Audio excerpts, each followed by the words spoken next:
بسم اللہ الرحمن الرحیم۔ معزز سامعین، حضرت ابو ہریرہ رضی اللہ تعالیٰ عنہ سے روایت ہے کہ نبی اکرم صلی اللہ علیہ وسلم نے ارشاد فرمایا، کوئی بندہ اس وقت تک کامل مومن نہیں ہو سکتا جب تک وہ مذاق میں بھی جھوٹ بولنا نہ چھوڑے اور بحث و مباحثہ نہ چھوڑے، چاہے وہ حق پر ہو۔ اس حدیث میں دو چیزیں بیان کی گئی ہیں کہ جب تک آدمی ان دو چیزوں کو نہیں چھوڑے گا اس وقت تک آدمی صحیح طور پر مومن نہیں ہو سکتا۔ ایک یہ کہ مذاق میں بھی جھوٹ نہ بولے، اور دوسرے یہ کہ حق پر ہونے کے باوجود بحث و مباحثے میں نہ پڑے۔ پہلی چیز جس کا اس حدیث میں حکم دیا گیا ہے وہ ہے جھوٹ چھوڑنا، اور اس میں بھی خاص طور پر مذاق میں جھوٹ بولنے کا ذکر کیا گیا ہے، اس لیے کہ بہت سے لوگ یہ سمجھتے ہیں کہ جھوٹ اسی وقت ناجائز اور حرام ہے جب وہ سنجیدگی سے بولا جائے، اور مذاق میں جھوٹ بولنا جائز ہے۔ چنانچہ اگر کسی سے کہا جائے کہ تم نے فلاں موقع پر یہ بات کہی تھی، وہ تو ایسی نہیں تھی، تو جواب میں وہ کہتا ہے کہ میں تو مذاق میں یہ بات کہہ رہا تھا۔ گویا کہ مذاق میں جھوٹ بولنا کوئی بری بات نہیں ہے۔ نبی اکرم صلی اللہ علیہ وسلم کا ارشاد ہے کہ مومن ایسا ہونا چاہیے کہ اس کی زبان سے خلاف واقعہ بات نکلے ہی نہیں، حتیٰ کہ مذاق میں بھی نہ نکلے۔ اگر مذاق اور خوش طبعی حد کے اندر ہو تو اس میں کوئی حرج نہیں ہے۔ شریعت نے خوش طبعی اور مذاق کو جائز قرار دیا ہے، بلکہ اس کی تھوڑی سی ترغیب بھی دی ہے۔ ہر وقت آدمی خشک اور سنجیدہ ہو کر بیٹھا رہے کہ اس کے منہ پر کبھی تبسم اور مسکراہٹ ہی نہ آئے، یہ بات پسندیدہ نہیں۔ نبی اکرم صلی اللہ علیہ وسلم کا مذاق کرنا ثابت ہے، لیکن ایسا لطیف مذاق اور ایسی خوش طبعی کی باتیں آپ سے منقول ہیں جو لطیف بھی ہیں اور ان میں کوئی بات خلاف واقع بھی نہیں ہے۔ ایک صحابی نبی اکرم صلی اللہ علیہ وسلم کی خدمت میں آئے اور عرض کیا کہ یا رسول اللہ، مجھے ایک اونٹ دے دیجیے۔ اس زمانے میں اونٹ سب سے بڑی دولت ہوتی تھی اور مالداری کی علامت سمجھی جاتی تھی۔ جس کے پاس جتنے زیادہ اونٹ ہوتے تھے وہ اتنا ہی بڑا مالدار ہوتا تھا۔ تو نبی اکرم صلی اللہ علیہ وسلم نے ارشاد فرمایا کہ میں تمہیں اونٹنی کا بچہ دوں گا۔ تو ان صحابی نے کہا، یا رسول اللہ، میں اونٹنی کا بچہ لے کر کیا کروں گا؟ مجھے تو اونٹ چاہیے جو مجھے سواری کے کام آ سکے۔ تو آپ صلی اللہ علیہ وسلم نے ارشاد فرمایا کہ جو بھی اونٹ ہوگا وہ بھی تو اونٹنی کا بچہ ہی ہوگا۔ دیکھیے، آپ صلی اللہ علیہ وسلم نے مزاح فرمایا اور خوش طبعی کی بات فرمائی، لیکن حق بات کہی، کوئی جھوٹ اور خلاف واقعہ بات نہیں کہی۔ ایک اور حدیث میں ہے کہ ایک خاتون نبی اکرم صلی اللہ علیہ وسلم کی خدمت میں آئیں اور عرض کیا کہ یا رسول اللہ، میرے لیے دعا کیجیے کہ اللہ تعالیٰ مجھے جنت میں داخل فرما دے۔ تو آپ صلی اللہ علیہ وسلم نے ارشاد فرمایا کہ کوئی بوڑھی جنت میں نہیں جائے گی۔ جب آپ نے دیکھا کہ وہ پریشان ہو رہی ہیں تو آپ صلی اللہ علیہ وسلم نے فرمایا کہ میرا مطلب یہ ہے کہ کوئی خاتون بڑھاپے کی حالت میں جنت میں نہیں جائے گی بلکہ جوان ہو کر جائے گی۔ اب دیکھیے، آپ صلی اللہ علیہ وسلم نے مذاق فرمایا اور خوش طبعی کی بات کی، لیکن اس میں کوئی جھوٹ اور غلط بیانی کا پہلو نہیں تھا۔ یہ مذاق کرنا بھی نبی اکرم صلی اللہ علیہ وسلم کی سنت ہے، لہذا جب کوئی شخص اتباع سنت کی نیت سے مذاق کرے گا تو انشاءاللہ اس پر ثواب کی بھی امید ہے۔ ہمارے جتنے بزرگ ہوئے ان سب کا حال یہ تھا کہ ان میں سے کوئی بھی خشک نہیں تھا، ایسا خشک کہ بت بنے بیٹھے ہیں اور زبان پر خوش طبعی کی بات ہی نہیں آتی، بلکہ وہ حضرات اپنے ساتھیوں سے خوش طبعی کی اور دل لگی کی باتیں بھی کیا کرتے تھے، اور بعض بزرگ تو اس بارے میں مشہور تھے، لیکن اس خوش طبعی اور مذاق میں جھوٹ نہیں ہوتا تھا۔ اور جب اللہ تعالیٰ کسی پر اپنا فضل فرماتے ہیں تو اس کی زبان اس طرح کر دیتے ہیں کہ اس زبان پر کبھی جھوٹ کی بات آتی ہی نہیں، نہ مذاق میں اور نہ ہی سنجیدگی میں۔ بہرحال یہ مذاق اپنی ذات میں برا نہیں، بشرطے کہ حدود کے اندر ہو اور آدمی ہر وقت ہی مذاق نہ کرتا رہے، بلکہ کبھی کبھی مذاق اور دل لگی کرنی چاہیے۔ ایک حدیث میں نبی اکرم صلی اللہ علیہ وسلم نے اس کی ترغیب دیتے ہوئے ارشاد فرمایا، اپنے دلوں کو تھوڑے تھوڑے وقفے سے آرام دیا کرو۔ اس کا مطلب یہ ہے کہ آدمی سنجیدہ کاموں میں لگا ہوا ہے تو تھوڑا وقت وہ ایسا بھی نکالے جس میں آزادی سے خوش طبعی کی باتیں بھی کر لے۔ گویا کہ یہ بھی مطلوب ہے اور نبی اکرم صلی اللہ علیہ وسلم کی سنت ہے، لیکن اس کا خیال رہے کہ کسی بھی وقت منہ سے غلط بات نہ نکلے۔ بہرحال جب مذاق میں جھوٹ بولنے کو منع کیا گیا ہے تو سنجیدگی میں جھوٹ بولنا کتنی بری بات ہوگی۔ اور مومن کی بنیادی علامتوں میں سے ایک علامت یہ ہے کہ اس کے منہ سے غلط بات نہیں نکلتی، حتیٰ کہ جان پر مصیبت آ جاتی ہے اس وقت بھی مومن جھوٹ سے بچتا ہے۔ حالانکہ شریعت نے اس کی اجازت دی ہے کہ جان بچانے کی خاطر اگر کوئی شخص جھوٹ بولے تو اس کی اجازت ہے، لیکن جو اللہ کے نیک بندے ہوتے ہیں اس وقت بھی ان کے منہ پر صریح جھوٹ جاری نہیں ہوتا۔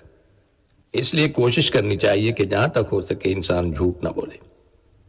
جب شریعت نے سچ بولنے کی اتنی تاکید فرمائی ہے اور جھوٹ بولنے کی ممانعت فرمائی ہے، حتیٰ کہ مذاق میں اور حالت جنگ میں بھی جھوٹ کی ممانعت فرمائی ہے، تو عام حالات میں جھوٹ کی اجازت کیسے ہوگی؟ آج کل ہمارا معاشرہ جھوٹ سے بھر گیا۔ اچھے خاصے پڑھے لکھے دیندار اور اہل اللہ سے تعلق رکھنے والے صحبت یافتہ لوگ بھی صریح جھوٹ کا ارتکاب کرتے ہیں۔ مثلا چھٹی لینے کے لیے جھوٹے میڈیکل سرٹیفکیٹ بنوا رہے ہیں اور دل میں ذرا سا یہ خیال بھی نہیں گزرتا کہ ہم نے جھوٹ کا ارتکاب کیا ہے۔ تجارت میں، صنعت میں، کاروبار میں جھوٹے سرٹیفکیٹ، جھوٹی ڈگریاں، جھوٹے بیانات، جھوٹی گواہیاں ہو رہی ہیں۔ یہاں تک نوبت آ گئی ہے کہ اب کہنے والے یہ کہتے ہیں کہ اس دنیا میں سچ کے ساتھ گزارا نہیں ہو سکتا۔ نعوذ باللہ، یعنی سچ بولنے والا زندہ نہیں رہ سکتا، اور جب تک جھوٹ نہیں بولے گا اس وقت تک کام نہیں چلے گا۔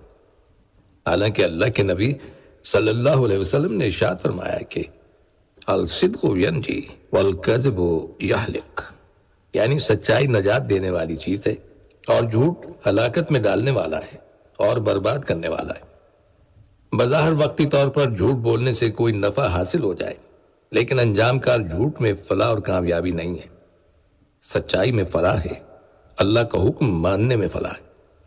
اس لیے سچائی کا اہتمام کرنا چاہیے۔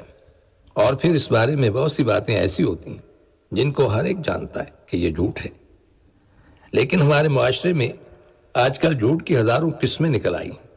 یہ جھوٹے سرٹیفکیٹ، یہ جھوٹی ڈگریاں، جھوٹے بیانات وغیرہ، یہ جھوٹ کی بدترین قسم ہے۔ اس میں اچھے خاصے پڑھے لکھے لوگ بھی مبتلا ہو جاتے ہیں۔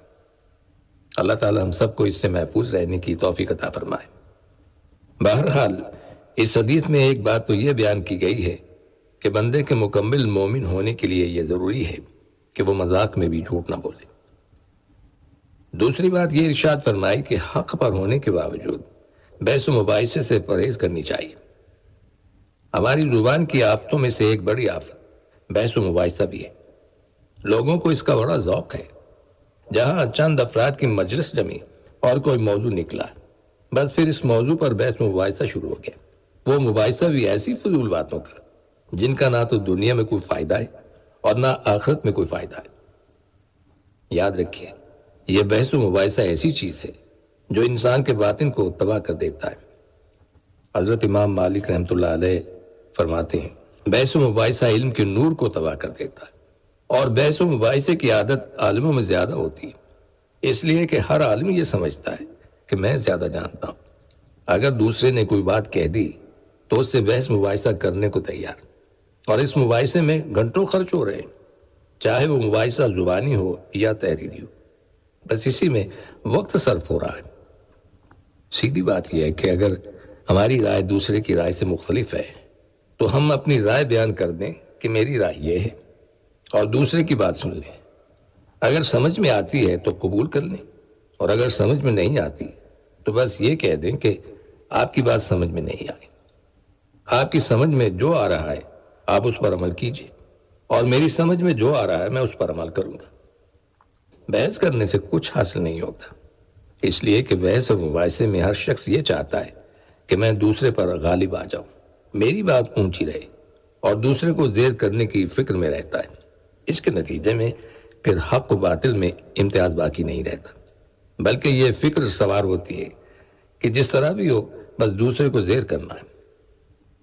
نبی اکرم صلی اللہ علیہ وسلم نے اس حدیث میں یہ فرما دیا ہے کہ اگر تم حق پر ہو اور صحیح بات کہہ رہے ہو اور دوسرا شخص غلط بات کہہ رہا ہے، پھر بھی بحث و مباحثہ مت کریں، بس اپنا صحیح موقف بیان کر دیں اور اسے کہہ دیں کہ آپ کی سمجھ میں آئے تو قبول کر لیں، اور اگر سمجھ میں نہ آئے تو آپ جانیں اور آپ کا کام جانیں۔